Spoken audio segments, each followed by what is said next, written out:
Yo, what is going on, everybody? Welcome back to another video. So, today I want to discuss AI teammates. What I would do if I were able to create the AI teammates from the ground up. This is something I've been working on, something I wanted to discuss. It goes over their order wheel, which is very simple. It's nothing insane, guys, like something like you see in ARM or anything like that. Now, let's get into this. In Ghost Recon now, if you have your teammates following you, the enemy will never see them. The minute you give them orders, the enemy all of a sudden sees them. This has to be completely wiped out and redone. At all times, the enemy should see you. And this is going back to the fact that Ubisoft is trying to make Ghost Recon into a really pure stealth genre game, and it's not. Ghost Recon needs to be pushed into the squad-based tactical shooter genre. There needs to be more shootouts. There needs to be more emphasis on moving your men and having your men in certain situations using flanking, pincer movements, and things like that. We need to see more things like that. And we need developers that really understand that when we have Breakpoint, or when they created Breakpoint, they removed AI and they gave you sync shot drones and you could walk around a row, and it's basically they've kind of created a Frankensteinish type Ghost Recon Splinter Cell game, and I want to completely abandon that moving forward. Yes, there should be stealth in the game, but it shouldn't be the highlight. The highlight should be the gunplay. It should be the squad based mechanics in the game. So here we go. The order wheel.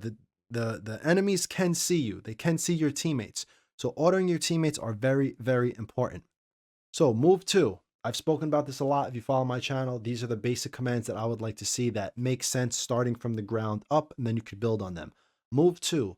The AI teammate moves to the position given. You put your crosshair on something, you go into the mini map, you could point and you say, move there.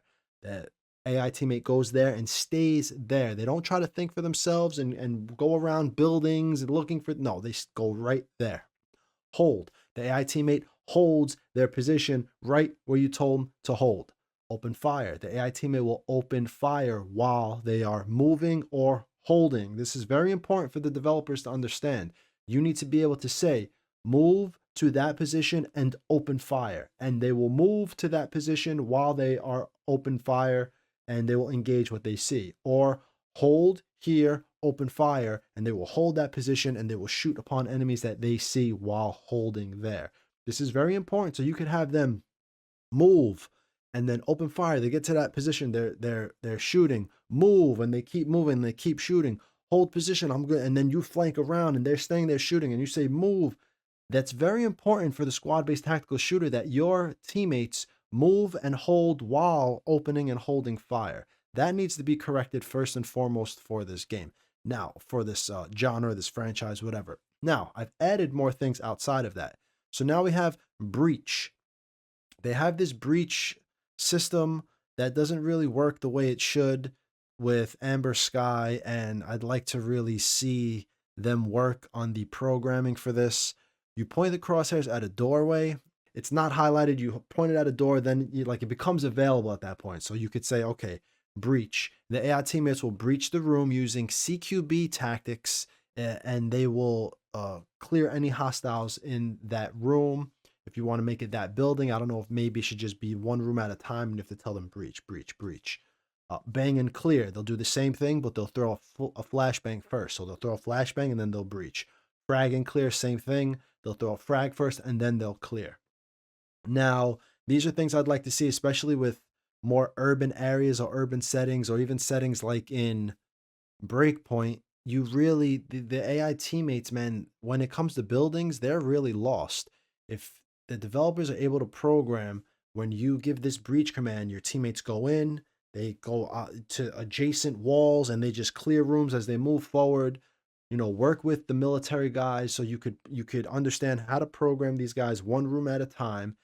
And I think that's how it should be done. The last thing I'd like to see are go commands.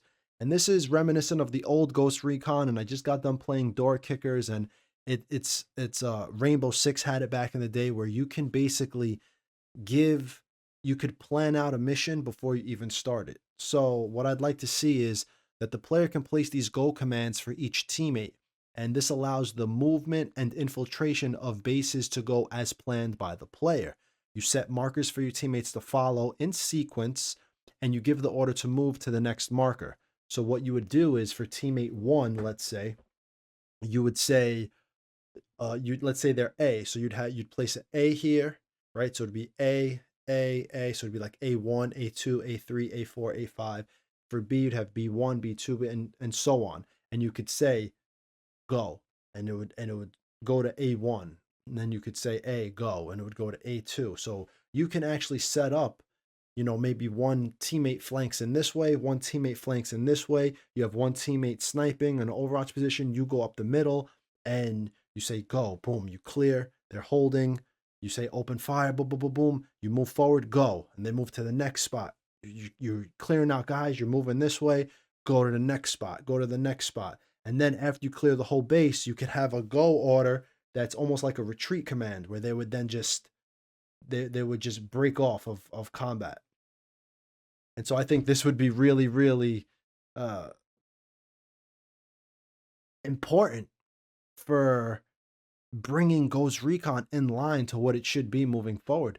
Ubisoft Paris is really making this game into Splinter Cell, and it shouldn't be. It should be about giving commands to your teams. It should be about gunfights and hitting targets hard and fast and getting out of there. And it shouldn't be about Nomad creeping around a base, hacking this computer, getting like that's all. That's like Sam Fisher shit. And although I love Splinter Cell, I don't want to see Splinter Cell die so Ghost Recon can become a Frankenstein of both games. So that's the order wheel. Let me know what you guys think of the order wheel. Let me know what you would add. Remember, this is the basics. Obviously, I know a lot of you guys would want to add formations. I just got done playing Operation Flashpoint Dragon Rising, and it was really cool where you could have them in a tactical column or a line or a wedge or a V. And there were a lot of orders and a lot of things to learn in that game. But once you figure it out and you can control each teammate individually, that's another thing I forgot to mention in the beginning. It says right here, teammates can now be controlled as a group or individually. So you should be able to control, let's say there are 3 teammates, you should be able to control one each or control these two, or like you should just be able to control them however you see fit. So you could have one guy break off that way, 2 guys break off that way, then you could break those 2 guys off another way, then you could grab all 3 of them, and that's how it should be. So that's the order wheel. Let me know what you think about it. Now, here comes the big part. This is what I was really thinking of for RPG, and as a developer, thinking as a game designer, how do we get our players to engage with the AI teammates where it makes it meaningful, it makes the AI teammates matter, it makes the players' decisions with their AI teammates matter, and what can we create to make them want to keep utilizing these teammates and keep playing the game, and also making these teammates feel special for the player, that when they get lost, which is something I want to talk about, which is your AI teammates can die forever, it hurts, and the player feels that. So here's what I'm thinking. First, let me just discuss this. Let me discuss death. Taking care of your AI teammates is an integral part of the gameplay of Ghost Recon. Enemies can now see your AI teammates at all times, so controlling them correctly is vital. In battle, your AI teammates can now suffer critical injuries and be killed. When killed, they are replaced by new team members who start off with baseline stats. We'll get into that in a moment. This mechanic maintains the importance of your teammates, as time invested into building them into better soldiers can be lost by bad decision making on the battlefield. The barracks home base safe house. I'd like to see an area that's really a home base, something like Erewhon, but doesn't not Erewhon with shops and things like that. Think of something like an FOB or a military base where you're deployed from, to and from, something like that. The game will have this type of barracks area, and the player is allowed to choose from 3 out of 12. I'm saying 3. Maybe in the future we'll have 5 AI teammates, 6. I'm just using what we have now, right? You could take out 3. That's cool. I would like to see the player get be able to choose from 12 AI teammates to put on their squad and take out on missions. This provides the player with the ability to level up various types of AI characters and have plenty at their disposal for tough mission assignments where the AI characters may be lost. So now you're saying, gee, what are you talking about leveling up? What are we talking about baseline stats? We're going to get into that now. So, weapon proficiency, stealth, shot distance, accuracy. These are the 4 things I would sit down with programmers and figure out how we could program these together. I created this in Photoshop. It gives a visual representation of what I mean by these type of baseline stats. Each teammate that you get from the start starts with baseline stats. They could shoot with precision from a certain distance. They can stealth behind enemies or around enemies from a certain distance. And you improve their stats as you utilize them, play with them, and don't get them killed, of course. So let's start with stealth. Stealth is measured in meters. The stealth stat gives the player the general idea of how far your teammate can be from enemies before enemies hear them making noise. So it's the same thing as the player in game, except for the AI teammate. Now, for those of you who are like, hey, AI teammate should be able to stealth kill, you should be able to give an order for that. That's fine. This stat would actually be beneficial to a system like that because you would have to utilize them around enemies, killing enemies before you could really bring them forward and having them stealth kill enemies without the enemies hearing them. So stealth management improves the more the AI teammates are not spotted before the player gives an open fire command. I'm thinking of how it could be explained to a programmer. So when your AI teammate is on hold fire, that's when their stealth bar, what we see here, these little bars that I have here that you would progressively get better at and rank them up. That's how you would be able to distinguish whether or not that should go up. You're around enemies, you're utilizing your AI teammates, and their stealth starts to go up. Stealth decreases when enemies are in a non-alert phase, which we all know what that means, no yellow or red bars or whatever, and the player has their AI teammates on hold fire and the AI teammate is spotted. So that means you did something wrong. You're sending your AI teammates into the base. You're not looking at the corners. You're not reconning good enough. Your AI teammate gets seen. Their gunfight ensues. Their stealth will now go down a little bit, or in this case, it's measured in meters, so it would go back up. So right here, let's say Vasily, this is generic. His max stealth distance is 25 meters. The more you use him, and according to this, you don't get him seen. You're moving him around. Once you hit open fire, that's it. At that point, it'll stop working programmatically. And so the more you use him while you're in a non-alert phase, the lower this max stealth distance will get. So this bar grows, it goes boom, 24 meters, 22, 20, 15, 10, 5. And then you could start using that AI teammate for stealth kills because an enemy won't turn around and hear him. That's the idea that I have for the stealth stat. So, and I have here, the AI teammate must be between an enemy and 30 meters for the stat to improve. There has to be some cases where you look at people trying to abuse the system, but that's a programming and design issue. I don't want to really get into something like that. Then we have weapon proficiency. Remember, all of these names and stats are there. The numbers are arbitrary. They can be discussed, but just think of the concept and the idea behind all of this stuff. So weapon proficiency. So giving your teammate a primary role with a weapon, with a specific weapon, when your AI teammate uses that same weapon for a prolonged time, it will get them more proficient with that weapon. Now, what does proficiency mean? So the more the AI teammate engages the enemy, the more proficient they become with their weapon. As the AI teammate's proficiency improves, the weapon will have more attachments unlocked for the AI teammate to take advantage of their skill set. So what I mean by this, and I have proficiency levels like green, grunt, special, and marksman. You could think of it like a special operator being on his first tour with a bunch of other operators. Imagine you have 2 teammates that are max leveled. You've maxed them up at high level, and you have 1 teammate that's basically at baseline stats. You could think of that as you guys are on your 2nd, 3rd, 4th tour, and this guy just came out of training. So now you got to get him good at his job. So what is his job going to be? You're going to give him a sniper role. You're going to give him, you're going to throw a DMR in his hands and have him provide Overwatch in a lot of situations. You have to think of it like that. So proficiency levels like Green Grunt, Specialist Marksman. Remember, these names are arbitrary. I just thought of them up to give you an idea about leveling that. So let's say right now he's a grunt. Let's say Vasily is a grunt right now, right? What you would think of this is he starts off with a generic scope, and the more you use him, the more attachments you can give him to make him better. As you keep using this one weapon, his weapon proficiency will grow. So as it grows, you unlock new attachments. As you unlock these new attachments, he'll be able to have a higher shot distance and better accuracy due to the fact that you're making him more proficient at this weapon.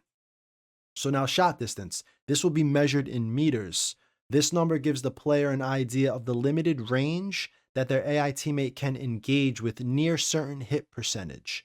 You pass the shot distance limit, and the AI teammate will tell the player, that's pretty far, I'll give it a shot. Whatever, audio cues basically is what I'm thinking of to let the player know, like, oh shit, you know what, I'm not close enough for this teammate to really engage at this distance.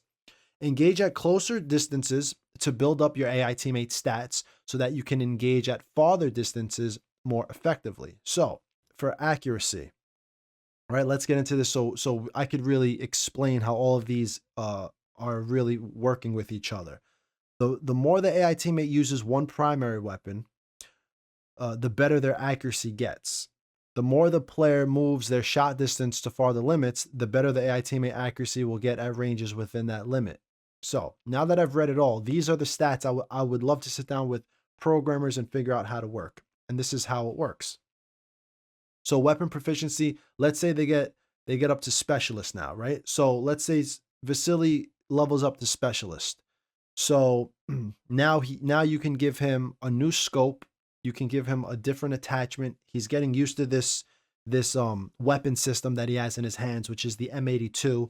He's on his first tour, second tour. Think of it like that.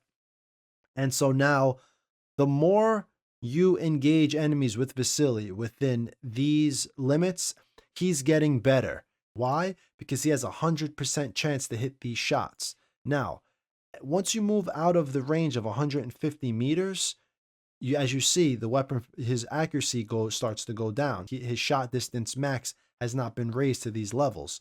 So you want to keep Vasily around this area. If you want to try to push him, you could push him out to maybe 175 meters at 75, 80% chance. And these will really, that'll be the difference between him having small increments. You keep giving him sniper shots at 125 meters, 130 meters. His shot distance will level up as well. So now the shot distance goes up to 100%. So at 100% now you could move Vasily back to 175 meters and start engaging enemies. The more you do that, and the more you're hitting your mark, the better he'll get, especially with that weapon system. And you continue this until he makes his way all the way to marksman, and he's unlocked everything he can for this M82 weapon. Maybe at the end, he's now utilizing the best scope in the game. Maybe he's got everything that can maximize the potential of this weapon system. His shot distance is now maybe 375, 400 meters, and you keep leveling him and leveling him. Maybe at the end, maybe marksman, it tops off at 325. And then at that point, you just have to keep shooting around this range to try to build him up and level his accuracy up.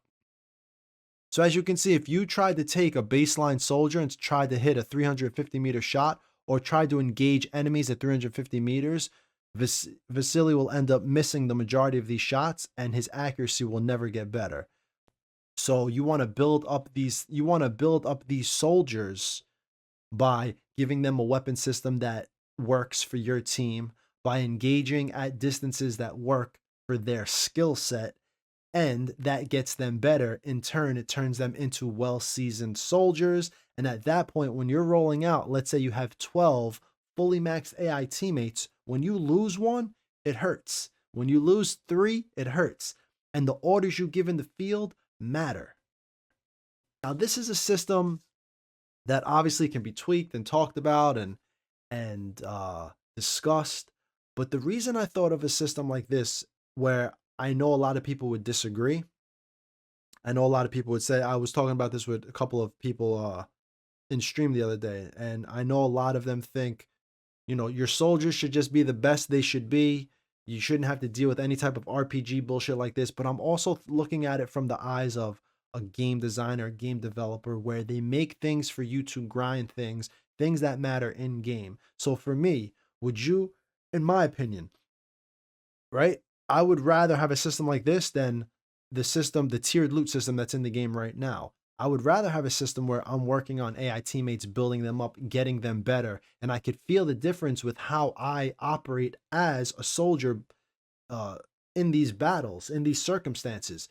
If I am a running gun soldier and I'm just sending my teammates in and they're dying, eventually you're going to realize, like, oh, I lost that guy, I lost that guy. I can never level anyone up because I'm playing Ghost Recon the way they program it now, which is, oh my God, cleared. I'm creeping around and I'm seen. Oh my God, cleared hot. 3 AI teammates just run around. You have no control over them. They just run around and shoot everything. Sync shot, sync shot, sync shot, shooting through walls. It's a system that is completely broken and needs to be thrown away. Something like this is what I would like to see moving forward.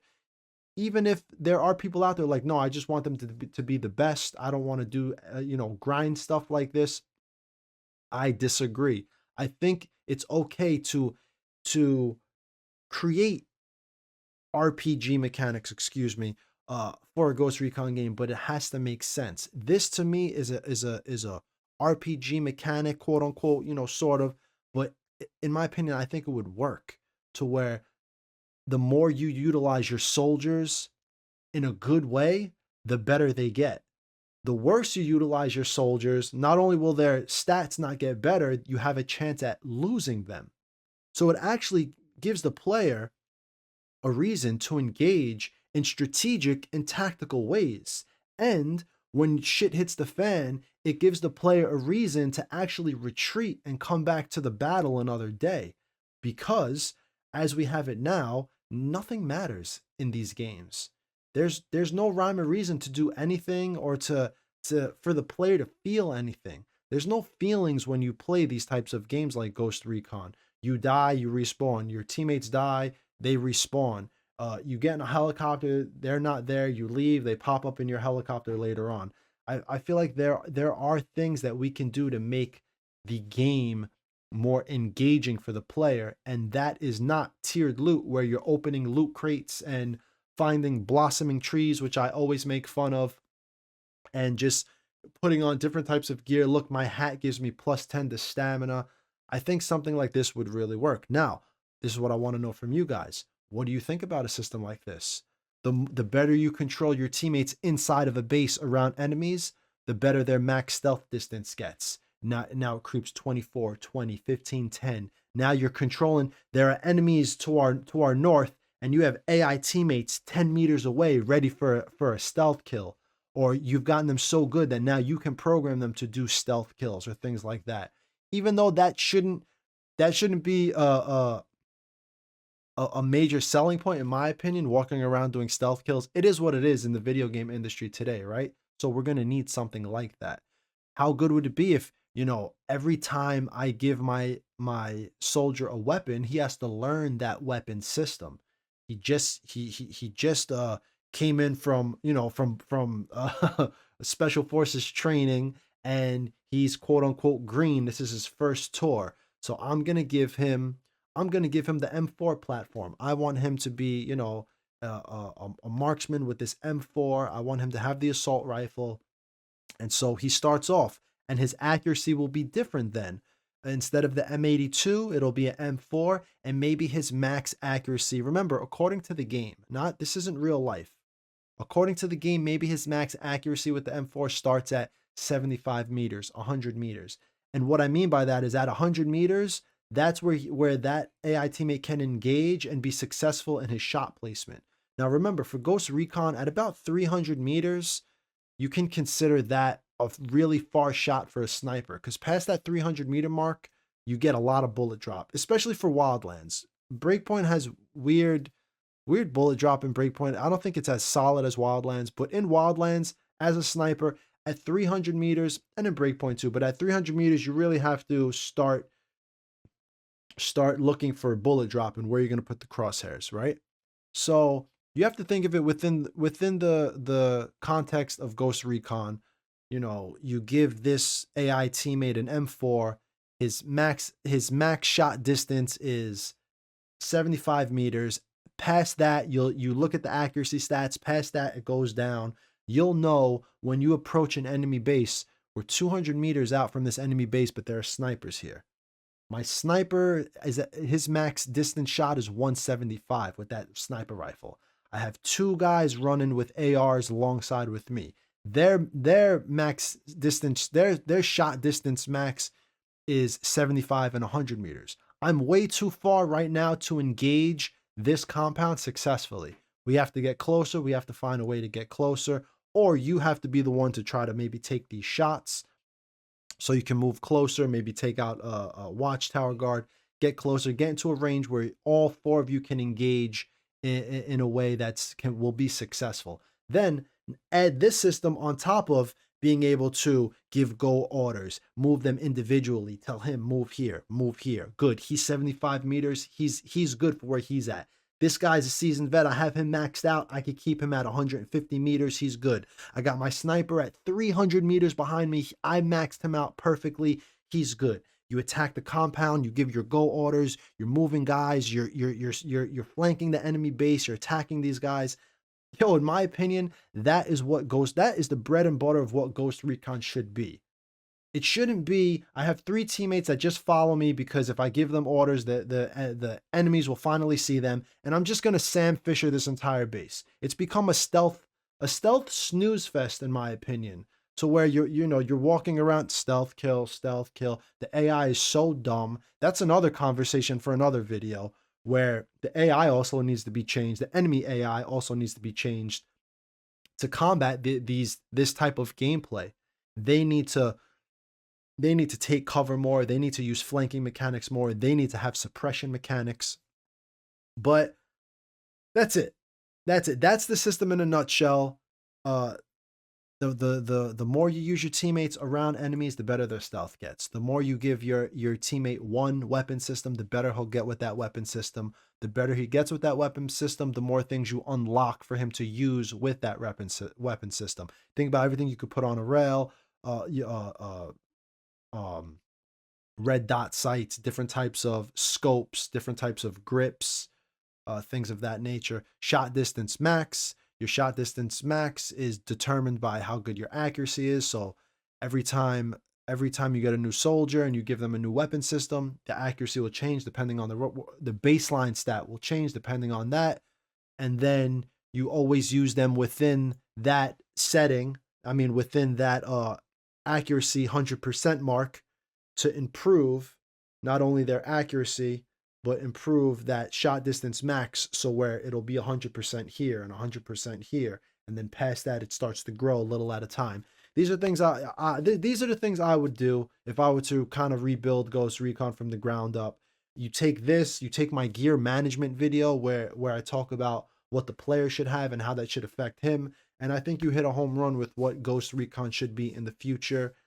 Unfortunately, it will never happen. I'm just some guy on YouTube who likes to talk about what ifs, what if scenarios, and I like to talk with you guys about it. So let me know what you all think in the comments.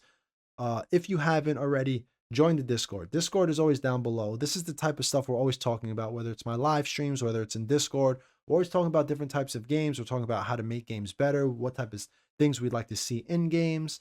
And yeah, that's it. So, ladies and gentlemen, like I said, if you actually watch through this whole video and this type of stuff has your thoughts going, write it out, comment down below. We'll discuss some things. If you want to talk in real time, join the Discord. And if you want to talk in real time, stop by the live streams. I usually live stream every day. It's a different game here and there, but drop by a live stream, say what's up, share your thoughts. The community will chime in and we could all talk and kick it. And that's it. That's the video. That's my AI teammate video in a nutshell, between movement systems and the RPG elements on how to build them up and make them matter in Ghost Recon moving forward. Everybody have a great day. I love you guys. I'm out of here. I will see you all in the next video. All right, guys. Peace.